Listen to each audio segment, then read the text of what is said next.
नमस्कार। आज हम परिचर्चा करेंगे व्युत्पत्ति के आधार पर शब्दों का वर्गीकरण। आज का प्रेरक प्रसंग है पसीने की स्याही से जो लिखते हैं अपने इरादों को, उनके मुकद्दर के पन्ने कभी खाली नहीं हुआ करते। आज हम पढ़ेंगे व्युत्पत्ति के आधार पर शब्दों का वर्गीकरण। व्युत्पत्ति के आधार पर शब्दों का वर्गीकरण मुख्यतः 4 रूपों में किया गया है। कितने रूपों में किया गया है? 4 रूपों में। तत्सम, तद्भव, देशज तथा विदेशी। जो एक अन्य रूप देखने को मिलता है वह है संकर। तो पढ़ते हैं व्युत्पत्ति के आधार पर शब्दों का वर्गीकरण। व्युत्पत्ति के आधार पर शब्दों का वर्गीकरण। सबसे पहले है तत्सम। तत्सम शब्द किन्हें कहा जाता है? तत्, तद, धन, सम, 2 शब्दों के मेल से बना है। तद शब्द किसके लिए प्रयुक्त हुआ है? संस्कृत भाषा के शब्दों के लिए। जो शब्द संस्कृत भाषा के सम्मानित समान है, अर्थात जो शब्द संस्कृत भाषा के हैं, जिनका प्रयोग हिंदी भाषा में ज्यों का त्यों होता है, उन्हें तत्सम शब्द कहा जाता है। परिभाषित रूप में हम ऐसा कह सकते हैं, वे संस्कृतनिष्ठ शब्द जिनका प्रयोग हिंदी भाषा में ज्यों का त्यों होता है, उन्हें तत्सम शब्द कहा जाता है। उसके बाद में है तद्भव। तत्, धन, भव, यानी वे संस्कृत भाषा के शब्द जिनके रूप में भव मानी परिवर्तन हो गया है, जिनके रूप में परिवर्तन हो गया है, उन्हें क्या कहा जाता है? तद्भव शब्द कहा जाता है। यानी वे शब्द जो संस्कृत भाषा के हैं, जो रूप परिवर्तन के कारण हिंदी भाषा में प्रयुक्त होते हैं, उन्हें तद्भव शब्द कहा जाता है। परिभाषित रूप में वे संस्कृतनिष्ठ शब्द जिनका जो रूप परिवर्तन के साथ साथ हिंदी भाषा में प्रयुक्त होते हैं, रूप परिवर्तन के साथ हिंदी भाषा में प्रयुक्त होते हैं, उन्हें तद्भव शब्द कहा जाता है। इसके बाद में देशज। देशज शब्द देश, धन, जय। देश, धन, जय, जय प्रत्यय। देश शब्द जो है वो क्षेत्र विशेष के लिए प्रयुक्त हुआ है। यहाँ देश शब्द वो किसके लिए प्रयुक्त हुआ है? क्षेत्र विशेष के लिए। जय मानी पैदा होना, यानी वे शब्द जो किसी क्षेत्र विशेष में बोले जाते हैं, जिनकी व्युत्पत्ति का आधार या तो व्यवहार रहा है या जिनकी व्युत्पत्ति के बारे में अनिश्चितता है, उन शब्दों को देशज शब्द कहा जाता है। वे देशज शब्द जो हिंदी भाषा में प्रयुक्त होते हैं। परिभाषित रूप में वे क्षेत्रीय शब्द जिनके स्रोत का आधार भाषा व्यवहार रहा हो या उसका पता नहीं हो, अर्थात उनकी व्युत्पत्ति के बारे में निश्चितता नहीं है, पता नहीं है, उन्हें देशज शब्द कहा जाता है। इसके बाद में विदेशी। विदेशी शब्द वि, देश, धन, ई, यानी ई प्रत्यय, वी उपसर्ग है, देश मूल शब्द है। देश के साथ में वी उपसर्ग जोड़ा तो क्या बन गया? विदेश। और ई प्रत्यय जुड़ गया तो क्या बन गया? विदेशी।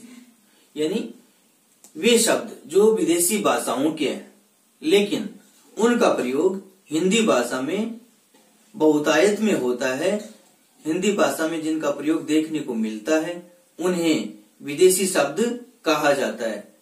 जैसे उर्दू है, फारसी है, अरबी है, अंग्रेजी है, रूसी है, चीनी है, जापानी है, पुर्तगाली है। इन शब्दों का प्रयोग हिंदी भाषा में हम देखते हैं। इसी कारण वे शब्द जब हिंदी भाषा में प्रयुक्त हुए तो उन्हें किस नाम से जाना जाता है? विदेशी भाषा के शब्द, यानी विदेशी शब्दों के नाम से वे जाने जाते हैं। परिभाषित रूप में हम ऐसा कर सकते हैं, वे शब्द जो विदेशी भाषाओं के हैं लेकिन जिनका प्रयोग हिंदी भाषा में बहुतायत में होता है उन्हें विदेशी शब्द कहा जाता है। उसके बाद में संकर, समधन कर, मैं अनुस्वार में बदल गया और ये बन गया संकर। संकर शब्द का शाब्दिक अर्थ होता है मिश्रण, यानी वे शब्द जो दो भाषाओं के हैं, दो भाषाओं के शब्दों का जब मेल होकर के किसी नवीन शब्द की व्युत्पत्ति हुई, उन शब्दों को क्या कहा जाता है? संकर शब्द कहा जाता है। परिभाषित रूप से हम ऐसा कह सकते हैं, वे शब्द जो दो भाषाओं के संयोग से बने हैं उन्हें संकर शब्द कहा जाता है। तो स्पष्ट हो गया कि जो दो भाषाओं के संयोग से बने हैं, जो दो भिन्न भिन्न भाषाओं के शब्द हैं और उनसे एक शब्द की व्युत्पत्ति हुई, उन्हें क्या कहा जाता है? संकर शब्द कहा जाता है। जैसे रेल धन गाड़ी, यानी रेल और गाड़ी दो अलग अलग शब्द हैं और अलग अलग भाषाओं के हैं, इनसे क्या बना? रेलगाड़ी बना। रेल जो है अंग्रेजी भाषा का है, गाड़ी है जो हिंदी भाषा का शब्द है, और अंग्रेजी और हिंदी से मिलकर के क्या बना? रेलगाड़ी शब्द बना, रेल और गाड़ी से, और वो क्या हो गया? संकर शब्द हो गए। तो मुख्य रूप से तो हम अगर ऐसा पूछ जाए कि व्युत्पत्ति के आधार पर शब्दों का वर्गीकरण मुख्यतः कितने रूपों में किया गया, तो 4 रूपों में ही किया गया है, तत्सम, तद्भव, देशज और विदेशी, और एक अन्य रूप जो देखने को मिलता है वो क्या? संकर। तो अब हम पढ़ेंगे विस्तार से। जो तद्भव शब्द हैं उनसे हम क्या बनाएंगे? तत्सम बनाएंगे। यहाँ तत्सम के बारे में हमने जान लिया कि संस्कृत भाषा के शब्द हैं जो हिंदी भाषा में ज्यों के त्यों प्रयुक्त होते हैं, वो क्या कहलाते हैं? तत्सम। तद्भव जो संस्कृत भाषा के हैं और उच्चारण आदि के कारण विकार रूप में जो प्रयुक्त होते हैं किसमें? हिंदी भाषा में, उन्हें तद्भव शब्द कहा जाता है। तो ये जो श्यामपट पे जो लिखे हैं शब्द, जो सफेद पट है उस पर ये जो सारे शब्द हैं उनमें से अधिकांश शब्द हैं वो किसी न किसी प्रतियोगी परीक्षाओं में पूछे हुए हैं। इन तद्भव शब्दों से हम क्या बनाएंगे? तत्सम बनाएंगे। जैसे मोती, मोती का मुक्ता, दूसरा मौक्तिक,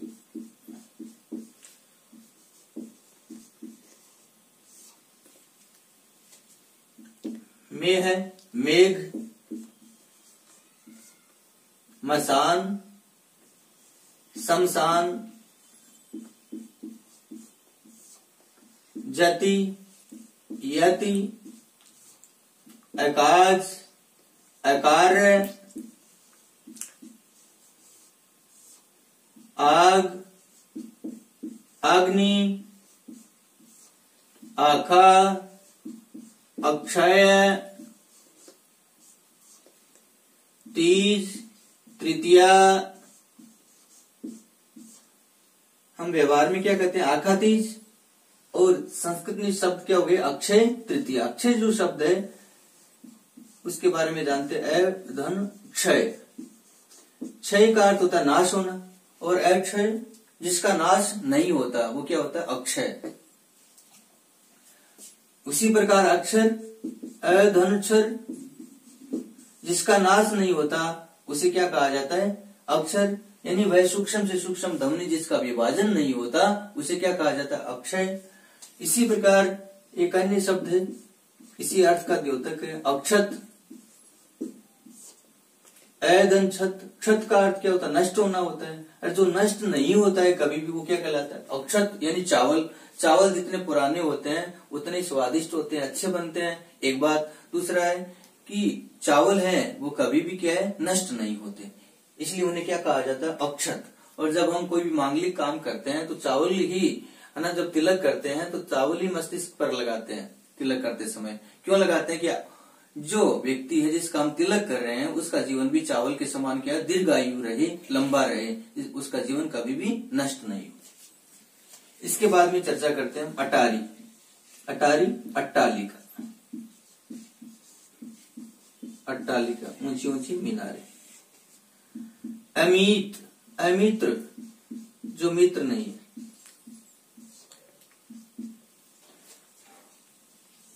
अर्क, अर्क,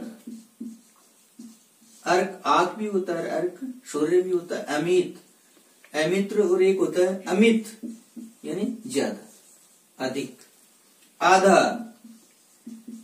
अर्ध, 80, 80, 80 को क्या कहते हैं? 80। आम, आम्र, ये पूछा हुआ है। अमचूर, आम्रचूर्ण, आम्रचूर्ण, अमचूर। ईंट, इष्टिका, ईंट को क्या कहते हैं? इष्टिका। उखड़ा, उत्खंड,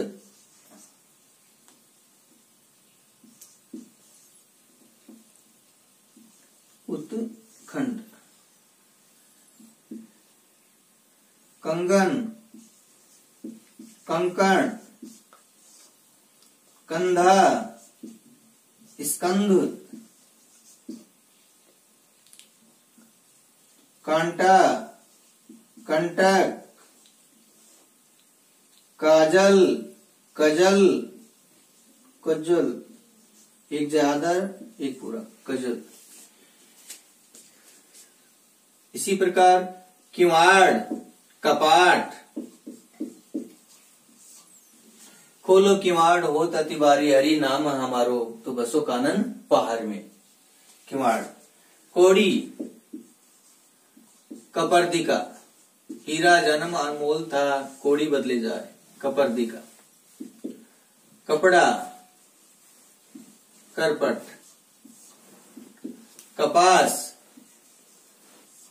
करपास।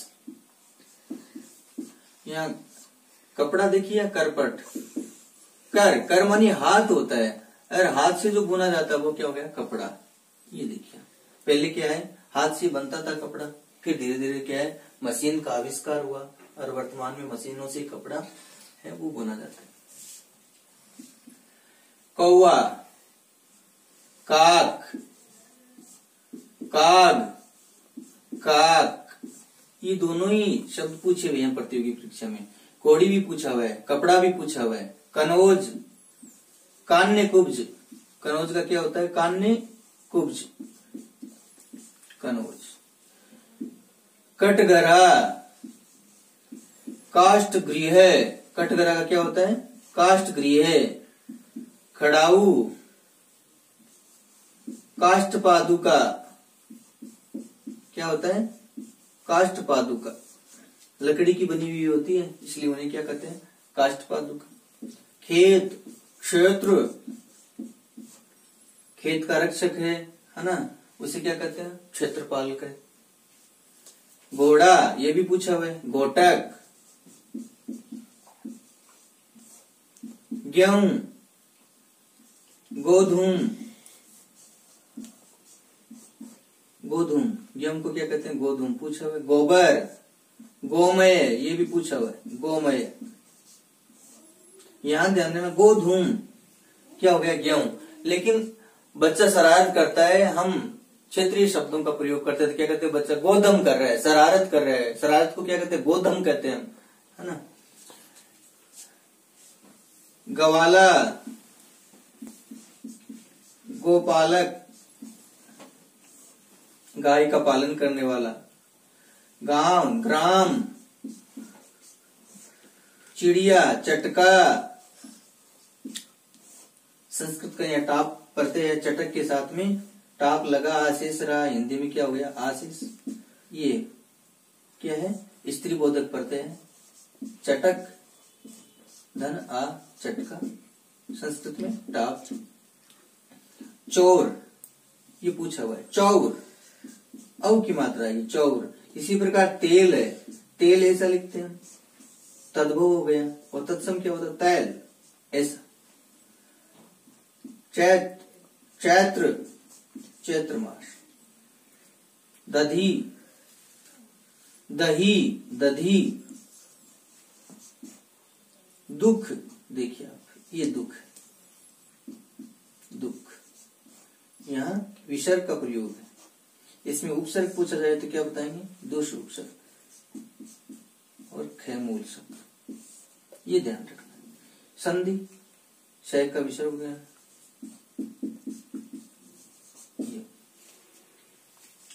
दीठ, दृष्टि, दुबला, दुर्बल, दुबला का क्या होता है? दुर्बल। इसके बाद में है दूध, दुग्ध, धूल, धूली, ली छोटा, नारियल पूछा हुआ है, नारिकेल, दूध ही पूछा हुआ है, नारियल, नारिकेल,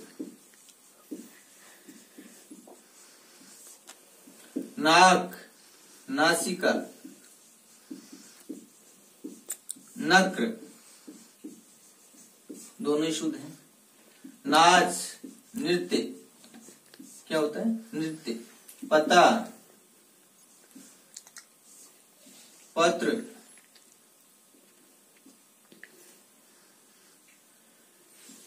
ये क्या? पत्ता। एक होता है पता यानी ठिकाना, ये पत्ता है और यहाँ डबल तत्ता नहीं। पास, पार्श्व, ये पूछा हुआ है। प्रगट, प्रकट, SI प्रतियोगी परीक्षा 2018।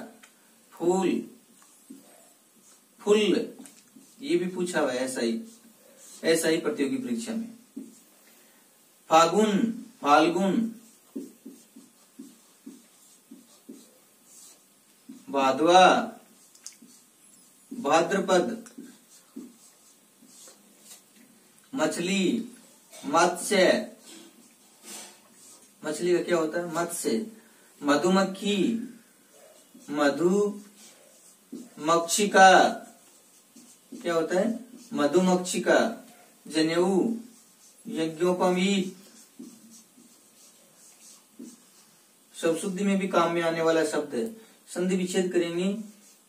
यज्ञ, धन, उपवीत, ए और उ मिलकर के ओ हो गया।